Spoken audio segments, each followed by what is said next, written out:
Hello everyone and welcome to Azam Shah Weekly. And in this video, I'm going to show you how you can use the new searchable feature in iOS 15 to search a live movies API. So let's go ahead and get started. The API that we'll be using is the OMDB API. And please make sure that you are using your own key. So you can simply go to omdbapi.com, sign up, get a free key. All right, so let's go ahead and get started. Well, the first thing we need to do is we need to create some sort of a web service, a client that can fetch the movies from the OMDB API. So I'm going to go ahead and add a brand new file. And keep in mind that I am using Xcode 13 beta and iOS 15 because all of the features that we are going to look at are available in iOS 15 Xcode 13 beta. I'm going to go ahead and call this web service. There we go. I'm going to create a class web service and we will have a function called getMovies where you will pass in a particular search term. So this can be any name of the movie that you're trying to search. It's an async function. It can also throw, and it's going to return you an array of movies, which we don't have the movie object. So now let's go ahead and create the movie object. I'm going to go ahead and create a new Swift file. I will call it movie. There we go. The whole point of creating the movie object is to get all of this information and then populate it into our model. So I will create a struct movie decodable because we want to decode it from JSON. It will have a couple of different properties: IMDb, title, poster. Now, one of the things you will see over here in the Movies API is that all of the property names that they have are starting with a capital letter like capital T, capital Y, and T, and then P for poster. And I don't really want to name my properties like this. So what I'm going to do is I'm going to implement coding keys and tell Decodable that, by the way, this particular property name, which is coming from JSON, is going to map to my property name, which is IMDb ID, and so on.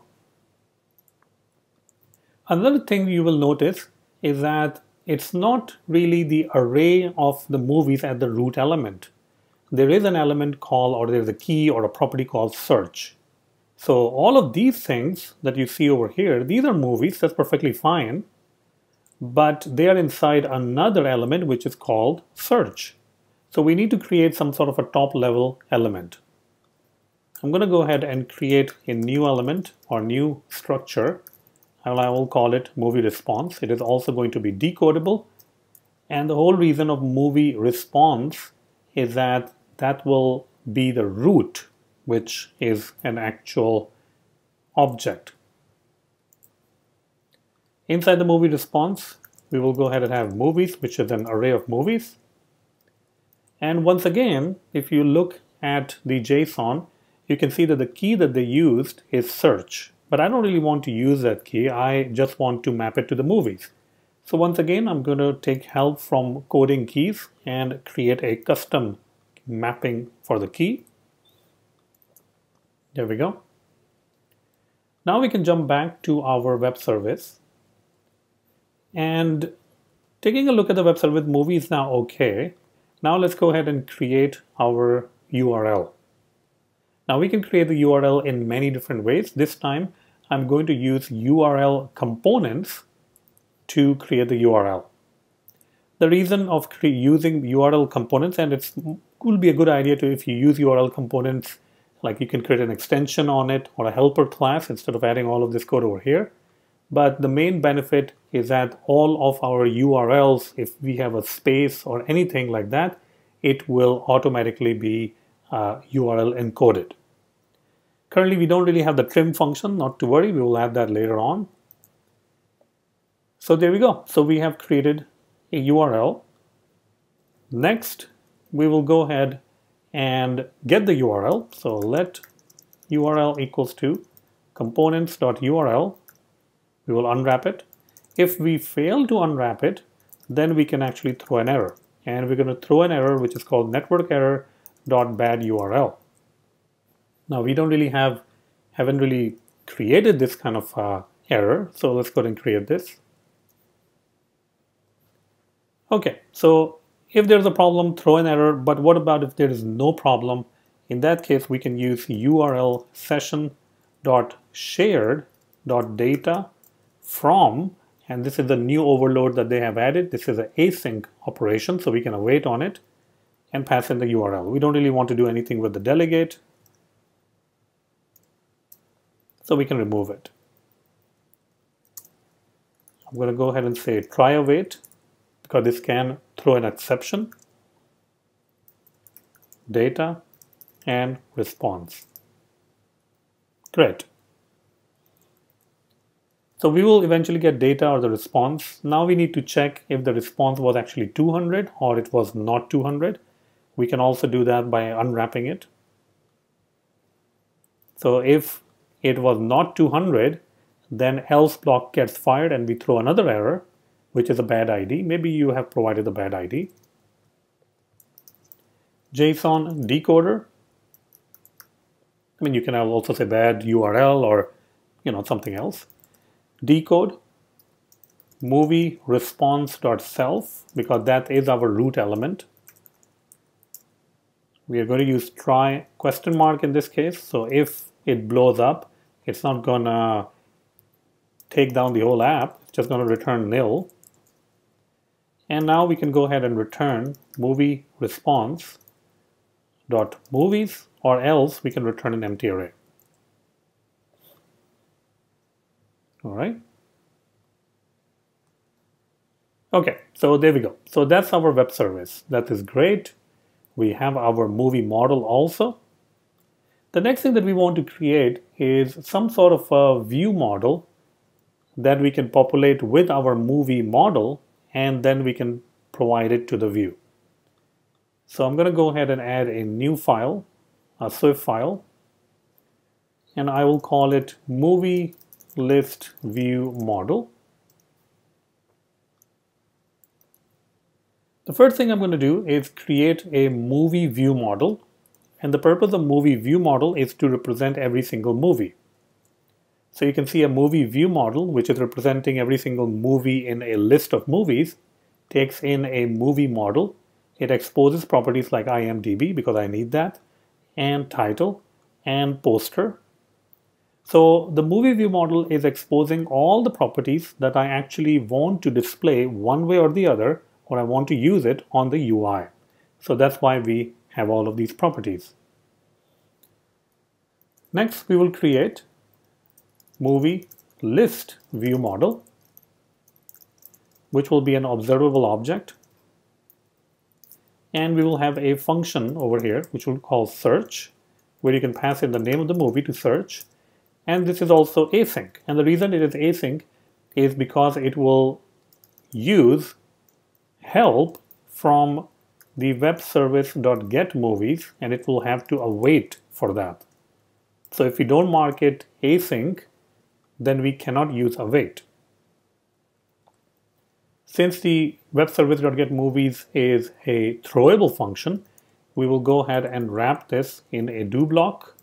We can also catch the error and then print out the error. In this case, we will use try await. It is going to give us some sort of a result. I mean, you can call it results or you can call it movies. That is also fine. So we'll call it movies. And then movies will be, you can see over here, movies is simply an array of model movie objects. We will go ahead and map them movie view model.init. So basically we're converting our movies model object, also known as DTO, to movie view model, and we're assigning it to self.movies, which by the way doesn't exist. So let's go ahead and create that. So a movie list view model will have an array of movies. Now, since this property is marked with published, anytime you're going to set this property, it is going to tell the subscribers that, hey, the movies property is now changed, and go ahead, you can render or re-render yourself again. Now, one of the things when you are setting the publish property, which in this case is this one, which is line number 17, you have to make sure that your movies property, which is marked with publish, is set on the main thread. In iOS 15, we can simply go ahead and decorate this with main actor, which is saying that all the different properties and the functions that are available in the movie list view model will be called on the main thread. So that solves our problem. Now we can go back to our content view. You can see that in the content view, we're currently just displaying a text. So we need to start using our new movie list view model. The first thing I'm going to do is I'm going to go ahead and create an instance of the movie list view model. Next, I'm going to go ahead and create a state property, which is going to capture everything that we type in the search text. Perfect. After this, we can go ahead and create a navigation view. Navigation view. And inside the navigation view, I'm going to go ahead and add a list. And I will say this list will be movie list view model.movies. And the ID will be something unique. And we already have something unique in our movie view model, which is called IMDb ID. We will get access to a particular movie. And let's go ahead and just display the name of the movie, which in this case is the title. Now the question is, well, at what point would we display? Whenever the person is actually start typing. Let's first go ahead and change the list style to plain. And now we can use the new searchable completion option or searchable option in iOS 15. This means that searchable is going to add a search bar whenever we add this searchable feature. And now we can go ahead and say whenever we type something in the searchable bar or a search bar, go ahead and populate the search text property. Let's go ahead and run it to see how it looks like. You can already see that we have a search bar over here or a search text field. Now, whenever we type something in the text field, we want to make a request and we need to fetch the different movies that are matching our characters that we're typing, the letters, the name of the movies that we're typing. So let's go ahead and do that. One of those functions that you can attach is called the Onchange function. The Onchange function will be called whenever the search text property or the state is going to change. Now, obviously, you can pass in any state you want over here, and if that state changes, the Onchange is going to get fired. We will get a particular value. So this means that the search text at this point will contain letters like A, B, or C and join together depending on what we're typing. If I go ahead and print out the value, you will see that it simply prints out whatever we have typed in the text field. Let me go ahead and run the app in an actual simulator so that we can look at the output window and see what gets displayed every time we type something in the search text field. We're just going to wait till our application actually launches. And once it is launched, then we can go ahead and start typing. There we go. Okay, so I'm going to type over here RAM or Rambo, and you can see that every time we type something, it actually updates. So we are able to get all the different letters that you're typing in the search text field one by one. Now we want to go ahead and make a request to our movie list view model and call the search, but we don't really want to call the search every single time the person types something in the text field. We have to create some sort of a buffer, meaning if you type more than 3 characters, then yes, we do want to make the search. We also want to make sure that you're not typing something space or empty. If you try to call movie list dot search, since this is marked with async, you won't be able to do that. Now, we are inside a closure, which is Onchange. How can we mark the closure to be async? We're going to go ahead and use the async feature or async closure, and inside that, we can go ahead and call it. Now, keep in mind that this async keyword may not be able to use like this in the future and may be replaced by a task or something else. Let's go ahead and make a check. If the value is not empty, and if the value, meaning the text that you're writing in the search field, dot count, meaning number of characters, are greater than 3, I mean you can make it 4 or 5, then go ahead and call movie list view model dot search and pass in the value. Since movie list view model dot search is marked with async, we have to use await. But this time we can use await because we are inside an async closure. In other case, if it doesn't work, if you have existing movies, then we will simply go ahead and remove all the movies from the search. Another thing that we can add is navigation title. So let's see that if we can add a navigation title to our page, and we will just call it movies. Perfect. Let's go ahead and run the application and see that if we are able to just display the title of the movies. I'm going to go ahead and search for Tom and Jerry. You can see that right now it's not working at all. Now what can be the reason? Let's go ahead and try to run it in an actual simulator and try it over there. If there is any problem, it will show it in the console. Oh, so the problem is mainly related to NS transport security. You can see that we don't really have the NS transport security set up.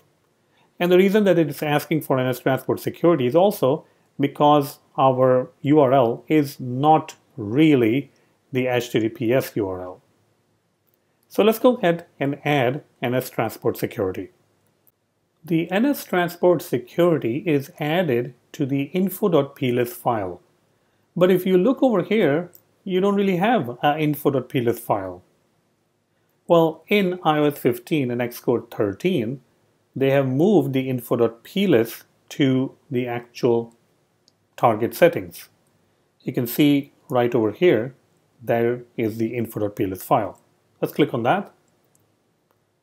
Add a new key. App transport security settings. And we will add one more, which is inside the app transport security settings. We're going to, let's say, allow arbitrary loads. And we're just going to say yes for now. Perfect. Okay, now let's go back and run it again in the simulator. I'm going to go ahead and write, and you can see it is actually coming up.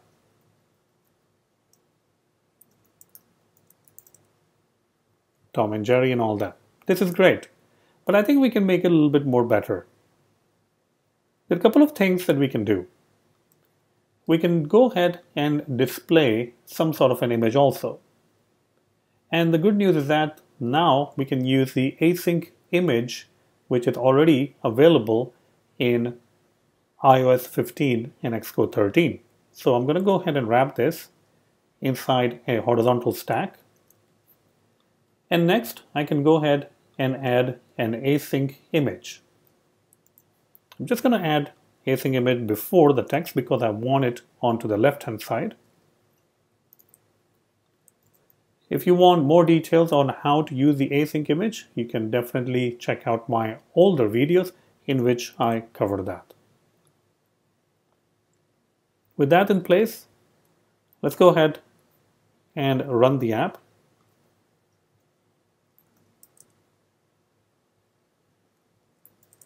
And there we go. Let's say Lord. You can see that whenever I press space, it kind of goes away. So the last space is actually taking effect, or it does matter. So in those cases, we can simply ignore the last space or trim the last space. So for that, I'm going to go ahead and create a string extension. Let's go ahead and add that. String plus extensions. And in the string extension, I'm just going to go ahead and paste some code, which is going to remove the white spaces and new lines. Now, in the web service, when we're making the call, we can go ahead and call trimmed also, which is going to trim the white spaces. Let's go ahead and run this again now. And now you can see it is working much better. We can also search for Tom and Jerry. And you can actually search for any movie that you want, provided that the movie exists on the OMDB API. There might be some other minor improvements you can actually make, but apart from that, you can see that it is working pretty good. If you like this video and want to support my channel, then the best way would be to check out my Udemy courses. I have a lot of courses on many different technologies, including GraphQL, Core Data, MVVM Design Pattern, RxSwift, Combine, a detailed course on SwiftUI, Machine Learning, Flutter, Passive Income, ARKit, you name it, I have that course. Check out the links in the YouTube description where you will find all the links for the courses. Please use those links when you're interested in buying the courses, because if you use those links, then I get to keep a little bit higher revenue. Apart from that, thank you so much for watching this video, and go ahead and like the video and also subscribe to it so that whenever I put out a new video, you will get a notification and you can watch it. Thank you so much, and I really hope that you have enjoyed the video.